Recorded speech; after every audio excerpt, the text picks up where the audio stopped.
guys, it's Christy at Details and Me. What I want to do for you today, you guys, is something a little bit different than what I normally do. Today I want to talk with you about things I wish I would have known when I started detailing. I'm going to give you about 5 things to be exact. We all know that when we start detailing, we're not always savvy on the things that could save us time, money, things that can help us be more efficient, more effective. When we get started, we are simply that. We are getting started and we are beginners. Now, I'm no guru and I wouldn't even call myself a professional, but I've been doing this for a while now to where I feel comfortable with giving you some things, again, I wish I would have known when I started. So if you think you like this kind of content, please, please, please subscribe, hit that like button. It costs you nothing and it helps me out. But really, subscribe. I'll wait. Okay, good. Did? Yeah, you subscribed? Good. All right, let's get started. So tip number 1, or the first thing I wish I would have known when I first began, and that is be resourceful. I mean, there are so many things that we might already have on hand that could really help us in terms of making our detailing more effective and more efficient. There could be things like using a toothpick carefully instead of buying, a pick from a detailing website to get into those tight crevices that we often see in interiors, whether it be around the steering wheel or whether it be around, the infotainment area or the drivers, the shift knob, whatever it is. Sometimes having things on hand, just like a little toothpick that you might have in your kitchen, can be very, very helpful. Things like a toothbrush. I definitely use old toothbrushes to, again, get into those little tight crevices because the bristles aren't too tough. They're not gonna scratch anything and really do any damage, and they're pretty much less expensive than having to go buy one of those detailing brushes that you see online. Now, does it mean that it's better? Well, I'm gonna leave that up to you, but it definitely saves time, it saves money, and if I already have it on hand, I can use it. I especially like to use it for the seatbelt clasps, the thing you buckle the seatbelt in. I love to use my toothbrush on those. I'll also use an older toothbrush, and let me remind you, it is older. Not your current toothbrush and not the boyfriend's toothbrush that you're mad at. Don't do that either, that's no good. But an old toothbrush, okay? I'll even use them for like the foot pedals, okay? Just to get in there and give it a good scrub. You don't need to go out and buy a fancy specialized brush. Do they have them? Yes. Is it absolutely needed? Absolutely not. There are other things like a pumice stone or pumice stone. You say tomato, I say tomato, right? Pumice? Doesn't matter. But anyway, I could pick one up at my dollar store. What do you use those for? Well, I can use them for pet hair. Now, I could get online and buy an ever more expensive lily brush, and maybe it works a little better, but if I need something just to get me started or to get me by, that pumice stone actually works really, really well.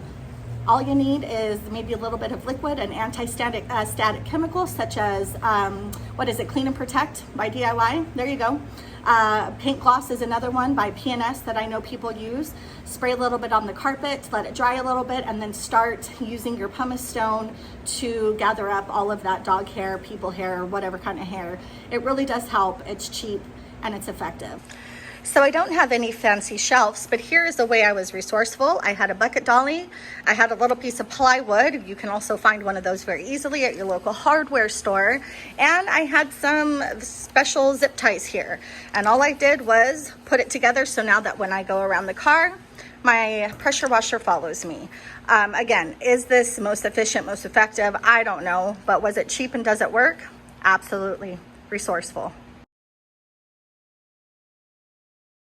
Okay, you guys, so something I wish I knew, number 2 here, is the fact that technique trumps tools every time. I don't care who you are. Obviously, when you first start detailing, or maybe I shouldn't say obviously, but for most of us, when you start detailing, you don't have this big financial overhead where you can just go out and purchase the best of the best. Sometimes you have to make do with what you have. I started with a little $99 Ryobi that works amazingly still to this day. Not had any issues with it, and I bought it, almost 5 years ago. Things like cleaning interiors. Is it great to have a Tornador? Yeah, absolutely. Is it great to have, specialized brushes and $1,000 extractor and $1,000 steamer? Yeah, all those things are fabulous to have. We all like nice things, but are they necessary? Absolutely not. And I'm here to tell you that I could clean fabric seats, or I could clean the mats in a car just as effectively with a chemical, with a microfiber towel, and with maybe a brush, as somebody could clean it with an extractor or a steamer. I really do feel like I could make that bet. Does someone want to bet? Bet. So again, it's technique, it's not tools. You can use the most minimalist of things and still come out with great results. It's the person that is behind the detail, not the tools that you're detailing with. Number 3 of things I wish I would have known when I first started detailing. The third one is manage your time, you guys. Timing is of the essence when you are detailing somebody else's car.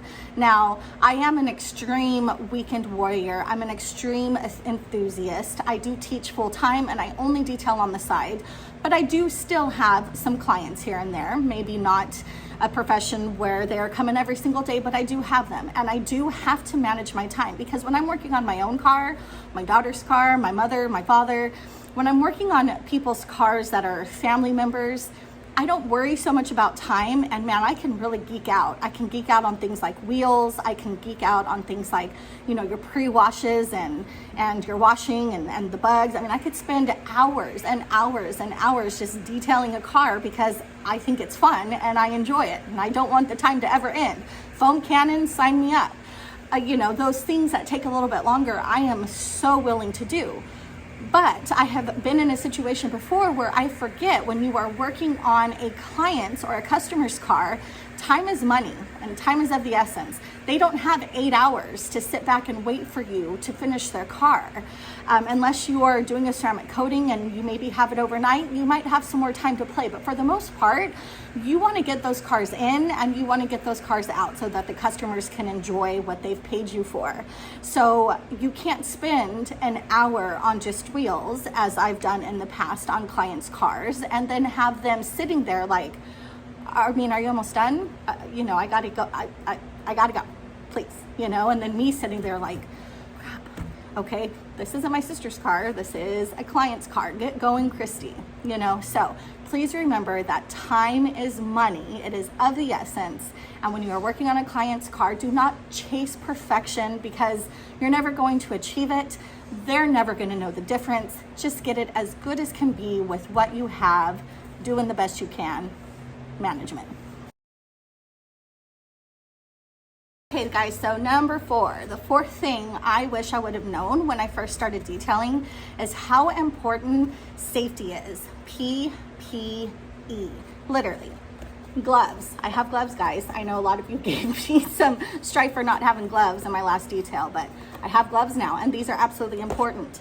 I also often wear an apron over my clothes, because if you remember, you're working with chemicals. And when I first started, I didn't realize how caustic some of these chemicals can be. Look at the SDS sheets, guys. When you are purchasing a chemical, look at their pH. Look what is needed in order to keep safe. Is it acidic? Is it really alkaline? No matter what you do, these chemicals, if they touch your hands, remember, your skin is your largest organ in your body, on your body, however you want to state it. It is the largest organ, and it literally absorbs anything that you touch.